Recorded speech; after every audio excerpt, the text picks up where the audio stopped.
प्रतिनिधि, वह असीम एवं आदित्य बल शक्ति के भंडार धाम। आप अंजनी पुत्र व पवन पुत्र के नाम से भी जाने जाते हो। बोले कैर संग नहीं लाल की, बोले राघवेंद्र सरकार। और आइए राम कथा की तरफ प्रवेश करते हैं। तुलसी बाबा कितना सुंदर मंगलाचरण करते हैं। शुरू में ही शुरुआत कही हुआ वर्णानामर्थ संगानाम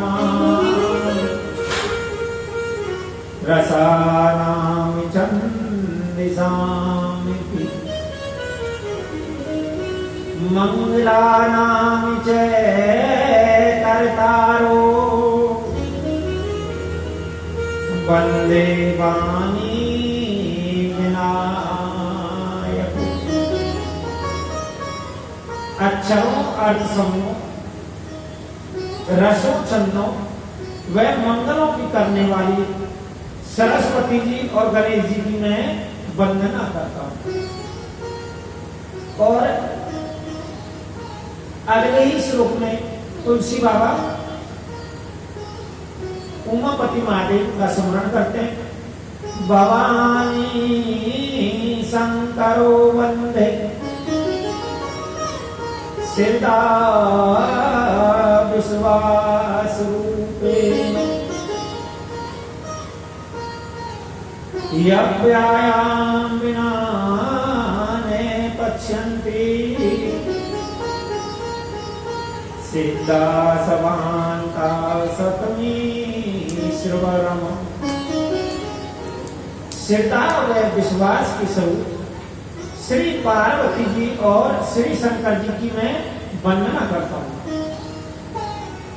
जिनके बिना सिद्ध जन अपने अंतःकरण में स्थित ईश्वर को नहीं देख सकते। भैया याद रखना कि भोले जी की आराधना जब तक हम नहीं करेंगे, जब तक हमें किसी की प्राप्ति नहीं होगी। हमें जीवन में कुछ भी ना करें, अगर हम लंबा चौड़ा भजन भी ना कर पाए, संभव नहीं कि 1 घंटे 2 घंटे हम भजन करें, कुछ भी ना कर पाए, तो कम से कम ओम नमः शिवाय ओम नमः शिवाय ये तो जप ही सकते हैं। और आगे लिखते हैं वंदे बोधमयम नित्यम गुरु शंकर रूपे नमः यमाश्रितो हि वक्रोऽसि चन्द्रा सर्वत्र वन्दते। ज्ञान में नित्य शंकर रूपी गुरु की हम सभी वंदना करें। अगर ठाकुर जी की कृपा चाहिए, जिनके आश्रित होने से ही तेरा चंद्रमा भी सर्वत्र बंदित होता है, अर्थात सीधा निकलता है। सीताराम गुणग्राम पुण्यारण्य विहारिण वंदे विशुद्ध विज्ञान कवीश्वर कपीश्वर। श्री सीताराम जी के गुण स्वरूपी पवित्र वन में विहार करने वाले विशुद्ध विज्ञान संपन्न कवीश्वर श्री वाल्मीकि जी व कवीश्वर श्री हनुमान जी की मैं वंदना करता हूं। मैया वाल्मीकि जी कौन है? सर्वप्रथम जो प्रभु रामचंद्र जी की कथा लिखी, उनके आने से भी हजारों साल पहले वह वाल्मीकि जी नहीं है। वैसे तो जो वाल्मीकि जी हैं ये ब्रह्मा जी के औसत पुत्र ही माने गए हैं। ब्रह्मा जी ने पृथ्वी लोक पर वाल्मीकि जी को भेजा था, किस लिए? प्रभु रामचंद्र जी के गुणों का वर्णन करने के लिए, गान करने के लिए, उनकी भक्ति की अलग जगाने के लिए। लेकिन संसार की जो माया है, प्रभु की जो माया संसार में है, वो कुछ ऐसी है, वो किसी को छोड़ती नहीं है। वाल्मीकि जी जब पृथ्वी लोक पे आए तो वाल्मीकि जी की शादी हो गई, और शादी होने के बाद में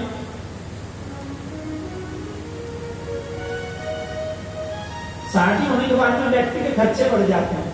तो पालन पोषण करने के लिए जब इन्हें कोई आय का साधन ना दिखाई दिया तो इन्होंने क्या किया, डकैती शुरू कर दी, लूटपाट हत्या करनी शुरू कर दी। और कहते हैं मैयाओं, वाल्मीकि जी ने 1.25 मन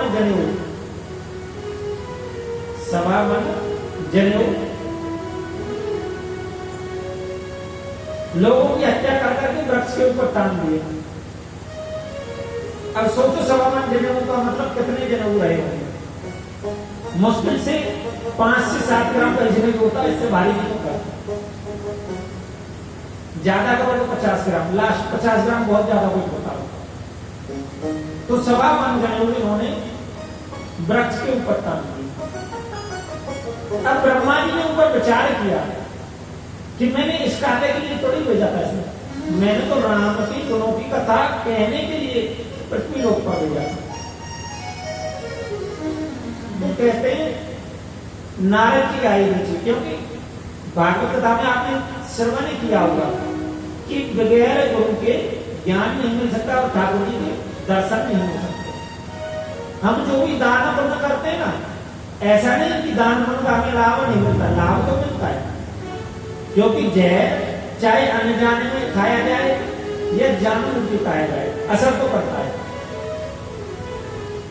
वैसे ही जो भी हम दान पुण्य करते हैं वह भी अपना असर करता है, चाहे हम गुरु हैं चाहे नहीं है।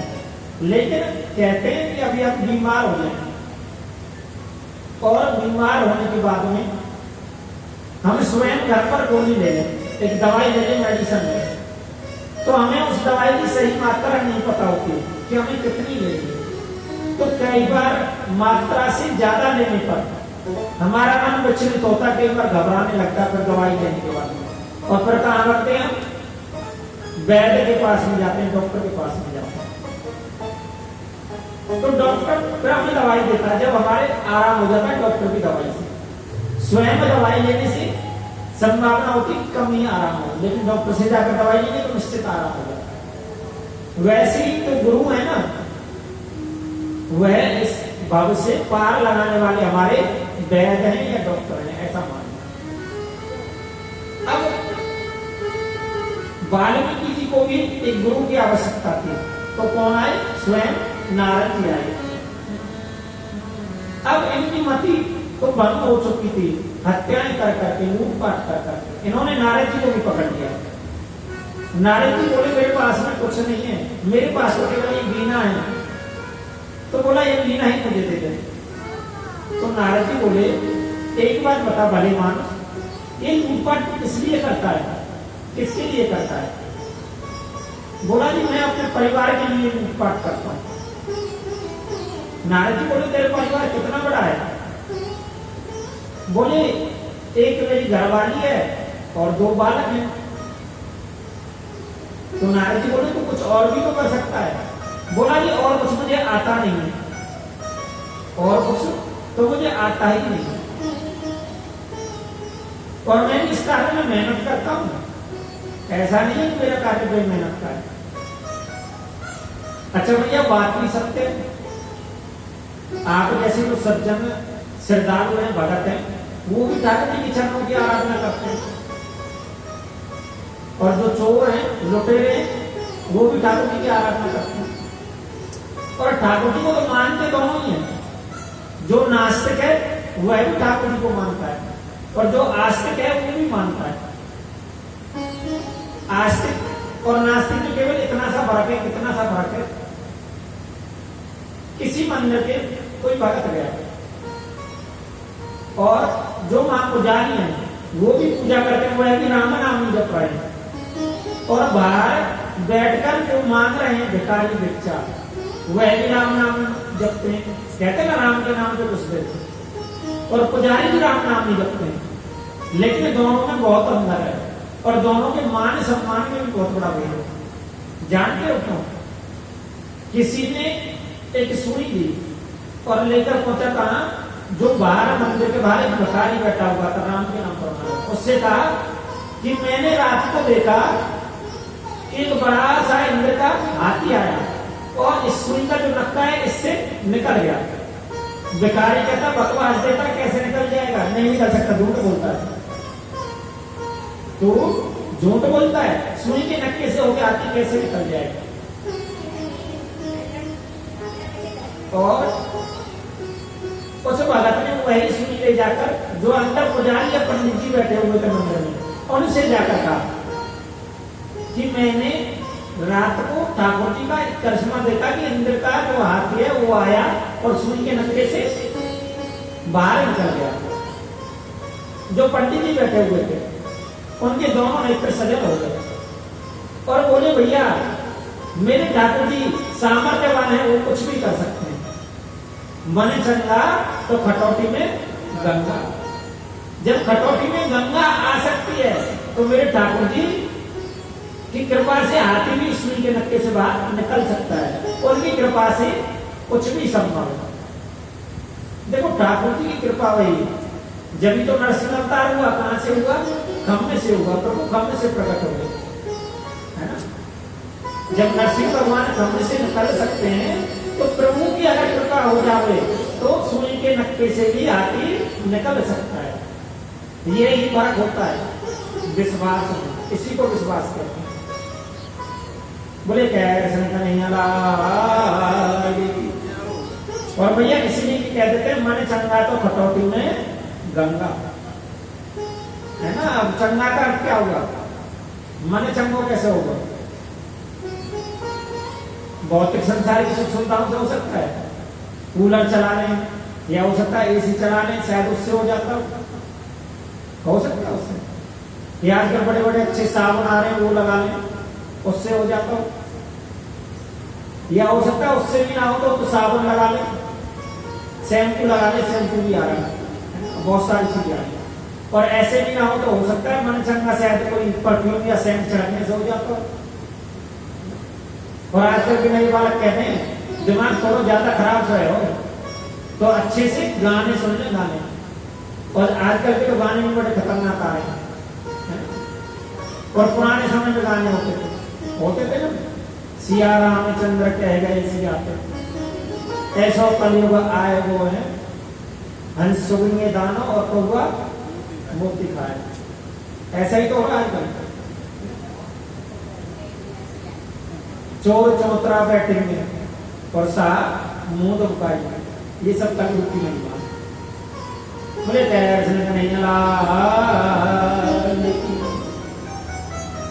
और मन चंगा तो खटौती में गंगा। हमारी माता ने सुनाती थी इस कहानी को, कथा को कभी सुन। आज उन्हें भी कृपा है कि मैं भी आपके सामने बैठा हूं, क्योंकि हमारे सर्वप्रथम जो गुरु होते हैं वह हमारे माता पिता ही होते हैं।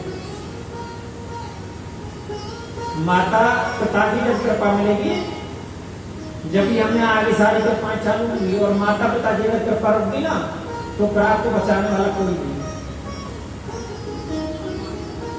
कहते हैं मन चंगा तो खटौती में गंगा। एक जो पनाह गांठता था वो बैठा हुआ है और उसी समय कोई पुजारी जी पंडा जी नहाने जा रहे थे गंगा जी की तरफ। तो उन्होंने कहा कहाँ जा रहे हो? उन्होंने बताया कि मैं गंगा जी जा रहा हूं। तो बोले महाराज ये एक डेली मेरी भी ले जाओ, गंगा मैया में डाल। अब उन्होंने वो डेली गंगा मैया में डाली जाके फलाने ने दी है, डाल दी उस स्थान पर। जब वह डेली डाली तो कहते हैं गंगा मैया स्वयं प्रकट हुई और एक कंगन दे दिया अपने हाथ का निकाल कर। कंगन उस पुजारी को दिया, लेकिन पुजारी ने वह कंगन जिसने दक्षिणा दी उसे आकर वापसी नहीं दिया। उसने सोचा इतना सुंदर कंगन है, क्यों ना मैं अपने राजा को जा कर देता तो राजा बड़ा प्रसन्न हो जाएगा। उसने वह कंगन राजा को जाकर दे दिया, और राजा ने वही कंगन किसे दे दिया? अपनी रानी को दे दिया। और रानी ने वह कंगन देखा तो बोली मुझे इसी के जोड़े का एक कंगन और चाहिए, पूरा जोड़ा चाहिए। अब राजा ने ब्राह्मण देवता को बुलाया, जो पुजारी थे उनको बुलाया कि इसके साथ में एक कंगन और चाहिए। अब पुजारी जी बड़े परेशान हुए, क्योंकि कंगन तो गंगा मैया ने दिया था, दूसरा कंगन कहां से आओ? और जिसने दक्षिणा दी उससे जाके कहें कैसे कि गंगा मैया ने तेरे लिए कंगन दिया था, लेकिन मैंने कहां दे दिया? राजा को दे दिया, कैसे कहीं जाके? बड़े परेशान। राजा ने 24 घंटे का समय दिया कि 24 घंटे में मुझे दूसरा कंगन इसके साथ का चाहिए, कहीं से भी लेकर आओ। तो बड़े परेशान। अंत में जब देखा कि अब तो जान ही चली जाएगी, क्योंकि राजा क्या करता? फांसी पर लटका देता। अगर कंगन 24 घंटे में नहीं आता दूसरा, तो राजा फांसी पर लटका देता। तो इसीलिए मजबूरी बस उसी व्यक्ति के पास में गए और जाकर उससे कहा कि भैया, गंगा मैया के लिए जो तूने दक्षिणा दी थी, गंगा मैया ने एक कंगन दिया था और मैंने वो कंगन राजा को ले जाकर दे दिया, बजाय तुझे दे दिया। और राजा ने कहा उसी के साथ का दूसरा मुझे कंगन चाहिए, और नहीं तो मैं तुझे फांसी पर लटका दूंगा। तो कहते उस भगत ने अपना जो खटौटा होता है जिसमें पनावा गांठता था या धोता था, उसे सरकाया और गंगा मैया से विनती की, तो उस स्थान पर ढेर सारे कंगन भरे हुए। तो वो कहता है पुजारी जी, जौन सा कंगन दिया हो वो इसमें से ले जाओ उसके जोड़े पर। तो पुजारी जी कहते हैं कि मेरी समझ में नहीं आया, यहाँ पर तो बहुत सारे कंगन हैं। तो कहते हैं उसने एक बार पुनः विनती की और गंगा मैया ने स्वयं प्रकट होकर उसी के जोड़े का दूसरा कंगन दिया। बोले गंगा बोले गंगा मैया की और सब भक्तन की। तो मैया कहने का तात्पर्य क्या है? कहने का तात्पर्य यही है कि ज्ञान से हम ठाकुर जी की प्राप्ति नहीं कर सकते। ज्ञानी भगत हो यह संभव नहीं है। ज्ञानी भगत हो ये कोई जरूरी नहीं है, लेकिन भगत ज्ञानी अवश्य मिल जाएगा। क्योंकि देखो अभी हम रोजाना न्यूज चैनल वगैरह पे खबर वगैरह देखते रहते हैं कि फला जगह पर बम लगा दिए, फला जगह पर ये कर दिया, उग्रवादी हमला हो गया। ये सब ज्ञानशील तो होता है, ज्ञानशील होता नहीं है।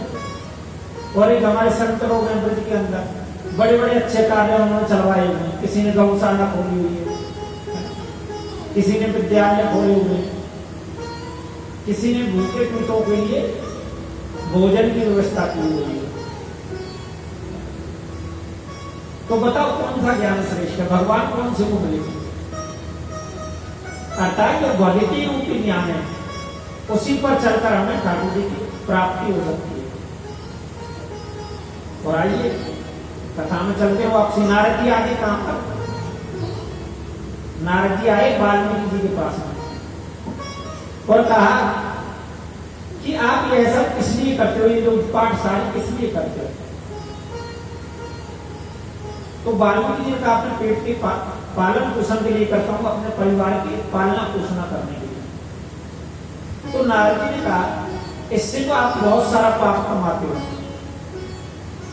क्या इस पाप कर्म में आपके बीवी बच्चे अर्थात आपकी धर्मपत्नी वह आपके बालक शामिल है? ये जो आप पाप कर्म करते हो इसका जो फल मिलेगा उस फल को भोगने में क्या आपकी धर्मपत्नी और बच्चे शामिल होंगे? तो वाल्मीकि कहते क्यों नहीं होंगे? होंगे क्यों नहीं? मैं उन्हीं के लिए भी ये सब करता हूं, मैं अपने लिए थोड़ी करता हूं। मेरा पेट कितना सा है, मेरा पेट कितना सा, ये ऐसा तो मैं अपने के लिए करता हूं। और भैया दुनिया में हर माँ बाप, दुनिया का हर माँ बाप अपने बच्चों की पालन और पोषण के लिए कितना कुछ करता है, नहीं करता। निकल के जा रहा हो बाजार से और उसके मन में आ जाएगा कि आज मुझे काजू वाली बर्फी खानी है, दुकान तक चला जाएगा, लेकिन संभवतः खाएगा नहीं। पता है क्यों? सोचेगा कि भाई नहीं, मुझे नहीं खानी, इतना तो मैं अपने बच्चों के लिए जोड़ूंगा कि भविष्य में काम आएगा। ऐसा ही सोचता ना। और जो माताएं होती हैं घर में, वो भी ज्यादातर ऐसा ही करती हैं। अगर कोई नया वस्त्र लाना होता है ना, तो सोचती है नहीं, मेरे पास रखा तो है, इसी वस्त्र से काम चला लूंगी, नया वस्त्र लाने की क्या जरूरत है, मेरे बालकों के काम आएगा। और वही बालक जब बड़े होते हैं तो फिर क्या करते हैं? बोले क्या नहीं आ रहा, जब हम वृद्धावस्था में चले जाते हैं तो वही बालक हमारे बड़े हो जाते हैं। और जब बड़े हो जाते हैं तो फिर क्या कहते हैं? हमारे दादाजी सुनाते थे कि दादा और पोते थे। पोता जब छोटा सा था ना, तो दादा से पूछता था, तो कौवा आगे बैठता था उनकी मुड़ेल पर, तो दादाजी से पूछता था कि दादाजी, बाबा जी, ये क्या है? तो अपनी तोतली जबान में, और बाबा जी बताते कि बेटा ये कौवा है। थोड़ी देर पीछे फिर बाद में, थोड़ी देर बाद खेलता कूदता आता, और फिर कहता कि बाबा ये क्या है? बाबा फिर बताते कि बेटा ये कौवा है। ऐसे ही करके कोई कम से कम 50 बार पूछता बाबा, और बाबा 50 बार ही बताता कि बेटा ये कौवा है। अब जो बाबा हैं वो ज्यादा बड़े हो गए, चलने फिरने लायक नहीं रह जाता, लेकिन उन्हें वह सारी बातें अपने दिमाग में याद है कि जब मैं पोता छोटा था, इसे खिलाता था, तो ये 10 बार पूछता था ये क्या है, मैं 10 बार बताता था कि ये कौवा है।